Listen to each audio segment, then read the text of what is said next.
Сизге берейин деген суроолордун негизи бүгүнкү күндө биздин мамлекетте негизги эле сот процессинде мыйзамдуулук болбой жатат деп эл тарабынан көп нааразычылыктар болуп жатат.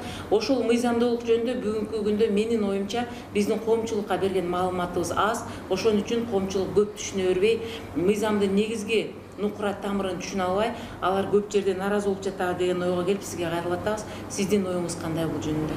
Мыйзам кабыл алып коюш жеңил, бирок анын аткарылышы кыйын. Мыйзамдын түрлөрү болот. Ошо түрлөрү болот. Бир жолу пайдаланган же чакан группага тиешеси бар мыйзамдар болот.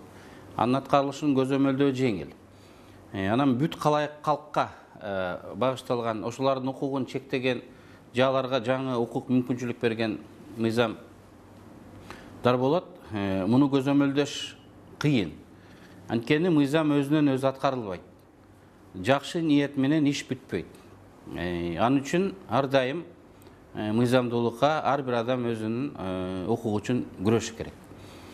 Мына ушул шартта гана мыйзам аткарылышы мүмкүн. Биз граждандардын укугун, эркиндигин сактап, алар аны коргой алган шартты түзүп беришибиз керек. Мен дагы бир жолу айтам, ар бир адам өзүнүн укугун коргош керек. Эгерде коңушуң өзүнүн кашаасын 1 метрге жылдырып сенин участогуңду ээлеп алса, же сенин башка мал мүлкүңө же кадыр баркыңа залакасы тийсе, эч ким келип аны чечип бербейт. Өзүң тиешелүү мамлекеттик органдардын жардамы менен ошону мыйзамда көргөзүлгөн тартипте чечишиң керек. Бул үчүн адамдар биринчи кезекте өз укугун билиши зарыл. Сабаттуу болуш керек. Анан эң негизгиси алар кайрылган мамлекеттик органдар өз функцияларын так жана өз убагында аткарыш керек. Мына ушул 3 фактор тең аксайбыз. Адамдар өз укуктарын билбейт.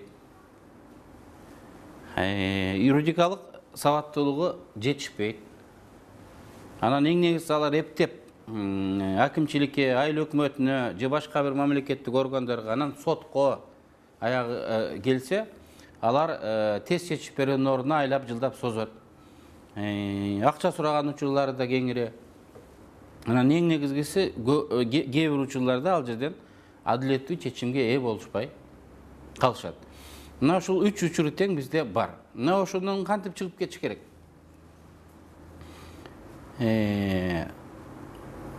Биз могул жаңы системаны сунуш кылгандар төмөнкү каражатын гана көрдүк. Мен. Коомдук пикир реалдуу факторго, саясий күчкө айланыш керек. Реалдуу фактор, реалдуу күч, ошонун ичинде саясий күчкө айланыш керек. Эл эмне дейт экен деп, элдин пикиринен чиновниктердин гана эмес, ушул элита дейбиз, элитадан баштап карапайым адамга чейин элдин пикири менен эсептешкендей кырдаал түшүшүбүз керек. Анын үчүн биринчи кезекте массалык маалымат каражатынын эркиндигин камсыз кылыш керек. Ошон үчүн Конституцияда ушак таратса да, жала жапса дагы журналисттер камалбайт деген норманы киргиздик. Мына бүгүн жалганы да бар, ушагы да бар, жаласы дагы бар. Чыдап келе жатабыз. Бул норманын эң көп жабыр тарткандардын бири чамасы мен болдум окшойт. Бирок мен ойлойм, убакыт келгенден кийин бул биз жаңы сапаттык деңгээлге өтөбүз. Эл дагы эмне ушак, эмне туура эмес экенин билет. Жана мен айткандай сабаттуу боло баштайт. Агарат. Бирок массалык маалымат каражаттары эркин болуш үчүн дагы бир шарт маанилүү. Бүгүн бирде массалык маалымат каражаттары эркин эмес. Айына $500, $1000 берген адам кыргыз гезиттери не эсеп? Кээ бир азаматтар бир 10 чакты гезитке ушундай спонсордук жардам көргөзүп келе жатат. Жеке менчик телерадио компаниялар, гезиттер жана башкалары бар. Албетте, алар эркин боло алышпайт. Бирок биз бир буга дагы бир ошол жолун таптык десек, жол сунуш кылып атабыз. Бул конкуренция, атаандаштык. Массалык маалымат каражаттары көп болуш керек. Саясий күчтөр көп болуш керек. Анан бир партияга батпай калган экономикалык субъектилер, мисалы мурун Акаев анан Бакиев келе бар жармашат эле да. Батпаса жылдап айлап очуртта турат эле. Бүгүн мисалы СДПКга батпай калгандар акырын Атамекенге келет. Бизге батпай калгандар же мамилеси жаман болгондор башкача барат. Анан эч жакка баткысы келбегендер мына Саламбеков партия түзүп атат дейт, Саламбеков деп болуп жаңы партия түзөт. Анан ар бир партия, ар бир экономикалык группа тигил же бул массалык маалымат каражатына таянат жана жардам берет. Ар ким өзүнүн көз карашын, өзүнүн кызыкчылыгын чагылдырганга аракет кылат. Бирок ошентип көп тараптуу жыйынтыгы көрдүңүзбү? Жеке кызыкчылыкта эле болуп көрүнүп атат, саясатчылардын, бизнесмендердин жеке кызыкчылыгы. Бирок жыйынтыгы келип коомдук кызыкчылыкка оң таасирин тийгизет. Анткени ар гезит, ар телевидение ар кандай чагылдырат. Эл анысында, мунусунда көрүп тазаланганга мүмкүндүк алат. Анан мамлекет эми карапайым калкты сабат, юридикалык сабаттын жогонго дагы жакшы аракет кылышыбыз керек. Мектептен баштап, турмушта. Анан ошентип карапайым гражданин менен чиновниктин дагы статусу, жумуш орду коомдук пикирден көз каранды болуп калат. Азыр коомдук пикирден эми дароо эле биз көз каранды болгонубуз жок. Бирок анча-мынча бар. Мисалы, интернет сайттарга бир кыз эрежени бузуп, анан ГАИнин кызматкерлерин коркутуп, номерин кайра алып кеткен экен. Бүгүн ал ГАИнин кызматкери дагы, анын начальниги дагы жумуштан бошоду. Мына ушуга окшоп акырындап коомдук пикир менен эсептешкиси келген жетекчилер пайда болот. Анткени алар элге мындай кызмат кылгысы келет. Алардын жумуш орду ошо элдин пикиринен көз каранды болот. Анан ошентип мен оюмча мыйзам аткарыла баштайт. Мына ошондо биз сотторду, мына ошондо биз прокуратураны тизгиндегенге кошумча мүмкүндүк алабыз. Бүгүн президент Атамбаев же болбосо жогорку кеңеш, мисалы алыскы, мисалы ат башыдагы прокурорду, же электеги налоговик же следовательдерди тиги жөнгө салбайбы, ал элди кууратып бүттү го деп айтышат да. Аракет кылыш керек. Бирок эми ал түздөн түз көзөмөлдөй албайсың да. Эгер коомдук пикир чын эле көтөрүлүп чыга турган болсо, ал эгер жумушунан кетти, экинчи кайтып келбегендей болуш керек. А бизде бүгүн кетсе эртең келип атат. Бир райондон кетсе экинчи районго келип атат. Ошондуктан мындай коркуу сезими жок. Мен ойлойм, коомдук пикир акырындап олтуруп, дагы бир мыйзамдуулукка келет деп ойлойбуз. Мына жакында эле массалык маалыматында пайда болду эле, жазык процесс кодексине сиз бир өзгөртүү киргизген экенсиз. Кылмышкер ошол өзүнүн кылмышын жасаганда тапкан пайдасын конфискациялоого болот. Ал эми анын жакындарынын буюмдарын же болбосо алардын тапкан оокаттарын конфискациялаганга болбойт деген бир өзгөртүүнү өзүңүз киргизип, бүгүнкү күндө ошо сиздин чыгарган мыйзамыңызга карама каршы кылып эле Төлеевдин бир туугандарынын ата-энесинин бардыгын оокаттарын конфискациялансын деген чечим чыгарып коюшту. Ошол жөнүндө бир тагыраак маалымат берсеңиз, биздин интернет сайтка бир нече суроо келген экен. Кылмыш кодексиндеги конфискация деген статьянын редакциясын мен убагында киргизгем. Анткени ал кезде проектте конфискация советтик түшүнүктө калып калган.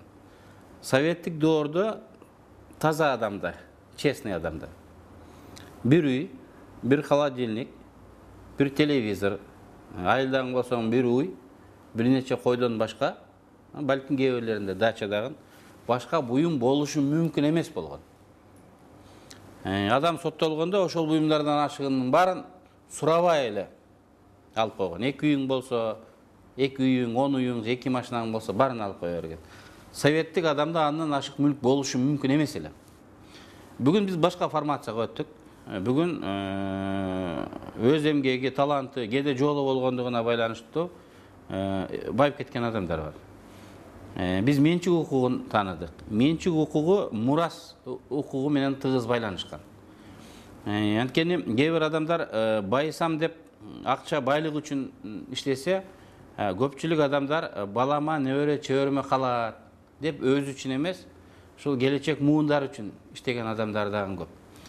Алар жакшы ниет менен калтырган мал мүлктү, мисалы небереси же баласы кокусунан жатайлап бир кылмыш кылып, ал фамилиядан, ал уруктан анын баарын мамлекет тартып алып койсо, бул адилетсиздик болот. Болбосо менчик, мурас деген түшүнүктөрдүн баркы кетет деп төмөндөгүдөй мыйзам долбоорун киргизгенбиз. Кылмыш кылганда пайдаланылган буюмдар, кылмыш конкреттүү кылмыштын жыйынтыгы менен ээ болгон буюмдар конфискацияланат. Мисал келтирейин. Эгер үйдүн подвалына лаборатория ачып наркотик кайнатсаңыз, үй кошо конфискацияланат. Эгер машинага салып транспортировка кылсаңыз, машина кошо бул каражат катары конфискацияланат. Андан түшкөн пайда дагы сөзсүз түрдө конфискацияланыш керек. Сиз өзүңүз колдоп, сиз даярдаган статья экен ушул. Сиз ушуну кандай Түлеевдин иши боюнча кандай эметип бере аласыз, жактырып бере аласыз? Мисалы Түлеевдин иши боюнча, мисалы соттун чечими менен туура эмес деп эсептейм. Бирок анын чечимин колдогондор көп болуп атат. Мунун буюмунун баарын алыш керек дегендер. Анткени бүгүн бизде белгилүү да, чиновник уурдап жыйнаса, коррупционер болуп жыйнаса, мүлкүнүн баарын өзүнө каттабай, жакын урук туугандарына каттабай, баарын алыш керек деген түшүнүк пайда болуп атат. Бул адилет. Бирок мыйзам жолу менен алып караганда бул мыйзамсыз. Анын үчүн биз алгач жанагы амнистия жарыялап, бир нече жолу амнистия жарыяладык. Менчиктерди каттатып, болду туугандар. Эми ушундан баштап мындан кийин бизде тартип болот. Алган буюмуңду кайдан алганыңды түшүндүрө албасаң, кылмыш жолу менен алды деп эсептейбиз дейиш керек. Бирок ошондо дагы конкреттүү адамдын өзүнө катталган буюмдар гана алынышы мүмкүн. Бүгүн ушул эме туура эмес колдонулуп калбады Түлеевке, сиз жазган эмес, сиз мыйзам боюнча бул туура эмес. Сотторго дагы биз, менин оюмча, ушу жогорку кеңештин комитети аркылуу ушу түшүндүрмө, көрсөтмө берилиш керек. Канчалык мындай мыйзам деген мыйзам, туура биз билип турабыз, тиги баласына алыскы жээнине базарын же магазинин жаздырып койгон. Бирок ал конкреттүү кылмыш менен, айыпталып жаткан кылмыш менен байланышы жок. Эгерде аны мыйзамсыз деген далилдей турган болсок, аны өзүнчө далилдеш керек. Кайдан алдың, кайсы акчага курдуң деп аны далилдеш керек. Анын үчүн өзгө башка статьялар, башка айыптар тагылыш керек. Бүгүнкү күндө бизде бул мына мыйзамсыздыктын келип чыгышы коомчулуктун ою боюнча парламенттик башкаруу деп коюп, бирок дагы деле президент өзү башкарып, өзү тейлеп жаткандыгын ал киши өзүнүн айткан сөздөрүндө жана жер-жерлерге барган выступленияларында айтып атат. Мисалы үчүн ошол жерге, Нарын жергесине барганда, ошо Ташиев, Жапаровдор жөнүндө сөздүн кереги деле жок болчу, бирок ал киши ошолор жөнүндө айтып кетип, башка бир дагы жерге барганда Түлеев жөнүндө айтып эле, ал киши ошол жерге өзүнүн аралаштыгы бар экенин билдирип коюп атат. Муну негизи деген сот жана биздин парламенттик башкарылгандан кийин парламент тарабынан бир кыймылдар болуп, ошолор аркылуу каралыш керек эле. Буга сиздин оюңуз кандай? Бүгүнкү күндө парламент эмес, президенттик башкарылып жатат дегенге. Башкаруу системасы өзгөргөнү менен биз өзгөргөнүбүз жокпуз. Биз сөзсүз түрдө бир негизги адамды издейбиз. Мына ошондой президент негизги адам деп баары ошого келип маселе чечкенге аракет кылат. Президенттин өзү менен гана эмес, анын айланасындагы адамдардын дагы пикири маанилүү болуп кетип атат. Бул багытта албетте биз ошо эски адаттардан кайтышыбыз керек. Ал кайтууда биринчи кезекте эл эмес, биринчи кезекте президент үлгү көргөзүш керек. Президенттен көз каранды. Эгер ал келген адамдар укпаса, айтпаса, аларга жардам берем деп буада бербесе, адамдар билет, бул жерден чечилбейт экен, биз өкмөткө барышыбыз керек экен дейт. Тилекке каршы ушул президент кээде өзү, кээде анын айланасындагылар суранып келген адамдарга жакшы ниет менен болсо да жардам берип койгон учурлар болуп, маселе оң чечилгенин көрүшүп, анан ушул жактан чечилет экен деп, ушул жакка каттаган адамдардын саны тыйылбай атат. Анан нааразы болгондор да көп болуп жатат, Албетте, бир келгендин баары, мисалы, бир кишинин маселеси чечилсе, аны менен талашып аткан 10 киши нааразы болот. Бул табигый нерсе. Сотко да нааразы болот, прокурорго да нааразы болот. Ресурстар жетишпейт, мамлекеттик кызмат жетишпейт. Адамдар бизге, бийликке ошо муктаждыктан улам келет. Тигил же бул маселем чечилсе дейт. Ал бирөөнүн эсебинен гана чечилет. Бош турган ресурс жок. Бирөөнүн эсебинен чечилет. Албетте, туура чечсең да, туура эмес чечсең дагы кандайдыр бир группа нааразы болушу мүмкүн.